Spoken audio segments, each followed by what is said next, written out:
হ্যাঁ, আপনি জোর করে করবেন? হ্যাঁ, কেন আপনাকে বিশৃঙ্খলা সৃষ্টি করতে চাচ্ছেন বলেন? আপনি তো করতেছেন এখানে, আপনারা কমেন্ট, আপনি প্রোটেকশন দিয়ে করাচ্ছেন, আমার পাবলিক করেছেন নাকি? আপনি প্রোটেকশন দিয়ে করাচ্ছেন এখানে, আপনি এখানে প্রোটেকশন দিয়ে করাচ্ছেন, পাবলিক করছে এগুলা। আপনি প্রোটেকশন দিচ্ছেন না, আপনারা তো অনুমতি নেবেন না। तुम्हें तो शुक्रगुजार होना चाहिए, तुम सेफ हो। না, এটা তো আপনাকে কর্তৃপক্ষ জানাবেন, আমাদের উদ্বোধন কর্তৃপক্ষ জানান। না না না দাদা, এই দাদা দাঁড়ান, শোনেন, রিপোর্ট দেন, দাঁড়ান, আপনি রিপোর্ট দেন, আমি রিপোর্ট দিচ্ছি। আমার সঙ্গে সব এই মতো আপনারা এখানে কমেন্টমেন্ট করছেন কি? আপনারা কি কমেন্টমেন্ট করছেন যে এখানে আর কোনো কাজ হবে না? এখন এইগুলো করতেছেন কি জন্য? এইগুলো কি জন্য করতেছেন সেটা বলেন আপনি। আমি আপনাকে বলি কথাটা শুনেন।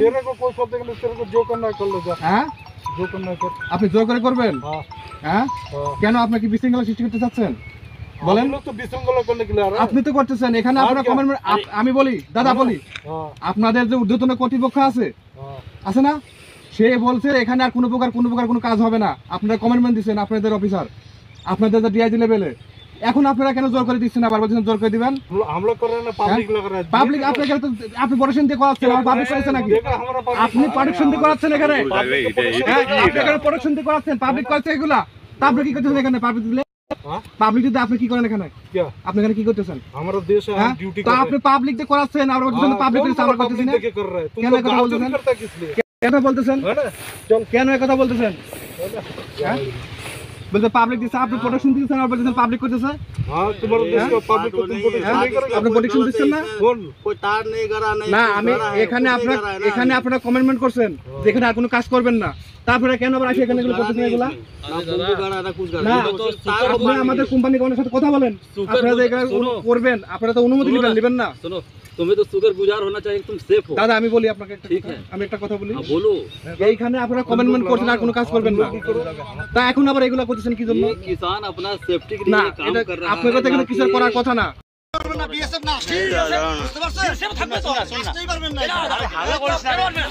আসলে কি করবেন? আরে দাদা, আসলে কি করবেন? আসলে কি করবেন এটা বলো একটু। না, আসলে কি করবেন? আরে আসলে কি করবেন এটা বলো একটু, এটাও শুনে নাই। কেন কি করবেন?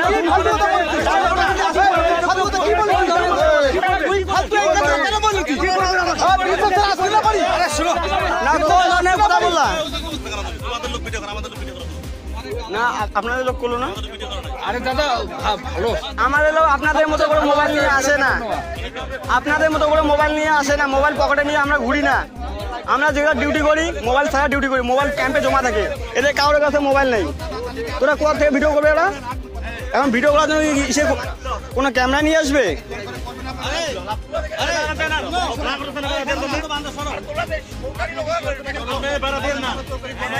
না, কেন বেড়া দিব না? কেন বেড়া দিব না? না, ভিডিও করবো না। আপনি যে বলেন যে আপনাদের বিএসএফ কে ভিডিও তোল, আমাদের বিএসএফ তো মোবাইল নিয়ে আসে না, মোবাইল নিয়ে তো ডিউটি করে না। তো ওরা কোথা থেকে ভিডিও করবে? কোথা থেকে ভিডিও করবে ওরা? কি কারণে ভিডিও করলে?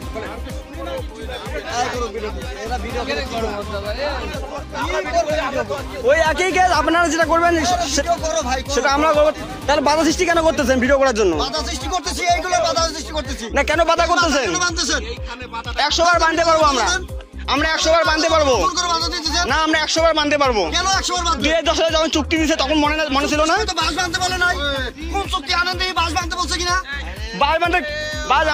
আমাদের সেফটির জন্য বাঁধতেছি। কাঁচের বোতল লেগে বাঁধছে তো। কাঁচের বোতল বাঁধতে গেছে, কাঁচের বোতল কি কোনো জায়গায় লিখিত আছে? না, লিখিত না থাকলে আরে আমাদের সুরক্ষিত জন্য দিছি।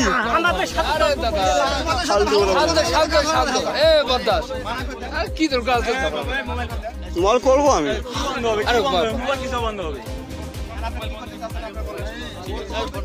আরে দাদা, ওরা একটু করলো, ওটা নিয়ে কোনো সমস্যা হয় নাই। আপনারা আমাদের সাথে কথা বলতেছেন, এরকম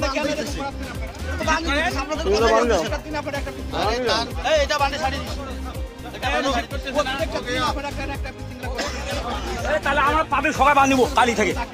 কি হবে হবে কালি আমার বাঁধবো সবাই। কালি হ্যাঁ বাঁধবো। কালকে গোটা গ্রাম মাটি বানিয়ে দেবো, গোটা গ্রাম বানিয়ে দেবো। আপনি কি আসলে বর্ডারে আসতে পারবেন না, বিএসএফ না আসলে বুঝতে পারছেন? BSF থাকবে তো, আসতেই পারবেন না। না আসলে কি করবেন?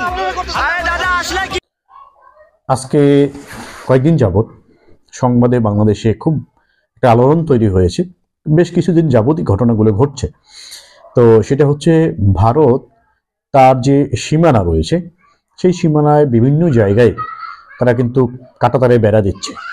তো এই যে আমরা সংবাদে দেখলাম যে তারা এই কুমিল্লায় কাঁটাতারে বেড়া দিচ্ছে, আবার পঞ্চগ্রামে দিচ্ছে, দহগ্রামে দিচ্ছে, রংপুরে দিচ্ছে, তারপরে বিভিন্ন জায়গায়। দ্যাট মিনস বাংলাদেশের যেহেতু চারদিকের তিন দিক থেকেই বলা যেতে পারে, বা চার দিক থেকেই বলা যেতে পারে যে ভারতের সীমানা রয়েছে, সুতরাং তারা আমাদের একেবারে ল্যান্ড বর্ডার্ড নেইবারিং কান্ট্রি, সেটা বলাই যেতে পারে।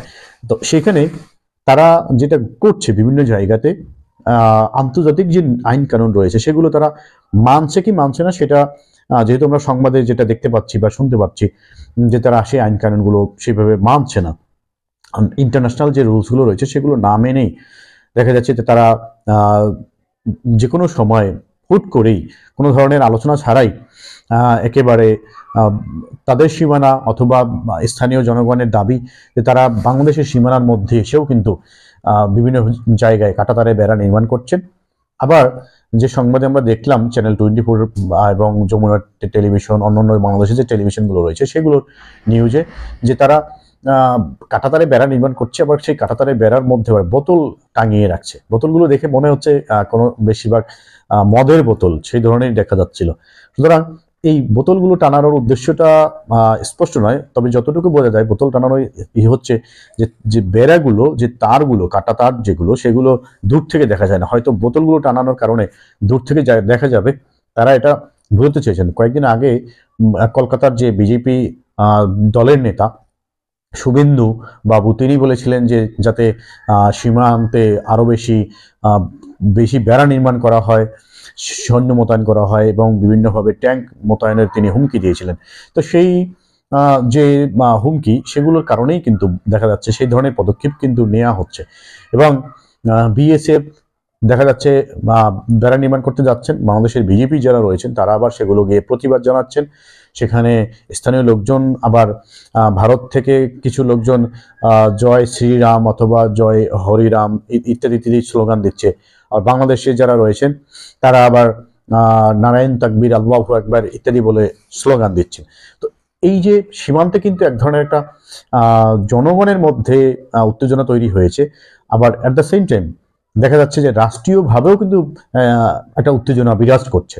কারণ হচ্ছে যখন কিছুদিন আগে শুভেন্দু বাবু সহ বেশ কিছু লোকজন তারা কিন্তু সীমান্তে এসে বাংলাদেশে হামলা করার হুমকি দিয়েছিলেন এবং সীমান্তে তারা আসার চেষ্টাও করেছিলেন, তারপরে তাদেরকে বিএসএফ সেখান থেকে ফিরিয়ে নিয়েছিল। তো এই যে কিছু এর আগেও আমি আমার এই চ্যানেলের আলোচনায় বলেছিলাম যে যেহেতু তারা যেভাবে এই লিডাররা যেভাবে হুমকি দিচ্ছেন তাতে যে কোনো সময় নাগরিক পর্যায়ে উত্তেজনা আরো বেশি বেড়ে যেতে পারে। কারণ হচ্ছে যাদের নেতৃত্বে একটা কমিউনিটি পরিচালিত হয় তারা যদি সেই লিডার্স যারা রয়েছেন লিডার্সরাই যদি একটু বিপথে পরিচালিত হন, তারাই যদি মানুষকে উত্তেজিত করেন, তারা যদি মানুষকে নেগেটিভ দিকে নেওয়ার জন্য বক্তব্য দিয়ে থাকেন, তাহলে কিন্তু সাধারণ মানুষ যারা রয়েছেন যারা আসলে লিডারদেরকেই বেশি ফলো করেন, নিজেদের বিবেচনা বা বিবেক খাটানোর চেয়ে বেশি পরিমাণে সেই ধরনের যারা নাগরিক রয়েছেন তাদের মাধ্যমে কিন্তু যে কোনো সময় একটা নেগেটিভ কোনো ঘটনা ঘটে যেতে পারে। তো এই যে আমরা কাঁটাতারে বেড়া নির্মাণ বা কাঁটাতারের বেড়ার সাথে আবার বোতল টাঙিয়ে রাখা, এছাড়া এই যে সীমান্তে বিভিন্ন সময় বর্ডার কিলিং, যেটা এই বর্ডার কিলিং কিন্তু ভারত এবং বাংলাদেশ সীমান্তে সবসময় হচ্ছে, অনেক দিন যাবৎ এগুলো হয়ে যাচ্ছে। ভারতের সাথে কিন্তু অন্য দেশেরও বর্ডার রয়েছে, পাকিস্তানের বর্ডার রয়েছে, তাছাড়া আফগানিস্তানের বর্ডার রয়েছে, চীনের বর্ডার রয়েছে, এছাড়া নেপাল, ভুটান ইত্যাদি ইত্যাদি দেশেরও কিন্তু সীমান্ত রয়েছে। কিন্তু সবচেয়ে বেশি বর্ডার কিলিংটা হচ্ছে কিন্তু বাংলাদেশের সাথে। এর কারণটা কি সেটা সেরকম ব্যাখ্যা আসছে না। ভারতের পক্ষ থেকে যেটা বলা হচ্ছে যে চোরা কারবারিদের কারণে তারা এই হত্যাগুলো ঘটছে। তো চোরা কারবারির ক্ষেত্রে যদি বলা হয়, আপনার দেশে একজন মানুষ পণ্য কিনতে গেল, চোরাই পথে যদি যায়, আপনি যদি সেটা বিক্রি না করেন তাহলেই তো হয়ে যায়।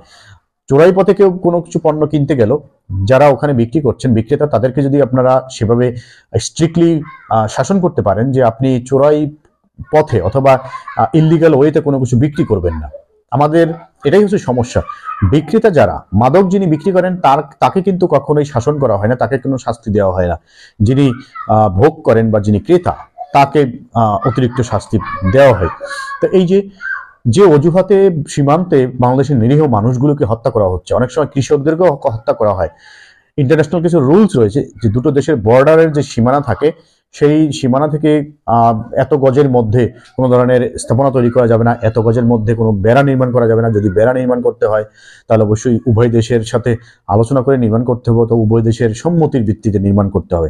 কিন্তু যেটা হচ্ছে, ইন্ডিয়া বড় দেশ বলে তারা গায়ের জোরে বিভিন্ন সময় কিন্তু এই ধরনের বেড়াগুলো নির্মাণ করে। বাংলাদেশের কথাগুলো বা বাংলাদেশের যে দাবিগুলো তারা বিভিন্ন সময় উপেক্ষা করে। সুতরাং যদি ইন্ডিয়ার গভর্নমেন্ট এই কাজগুলো করতেই থাকে, তাহলে এই যে উত্তেজনা বর্তমানে নাগরিক পর্যায়ে ছড়িয়ে পড়েছে, একটা সময় গিয়ে এগুলো কিন্তু চরম পর্যায়ে চলে যেতে পারে।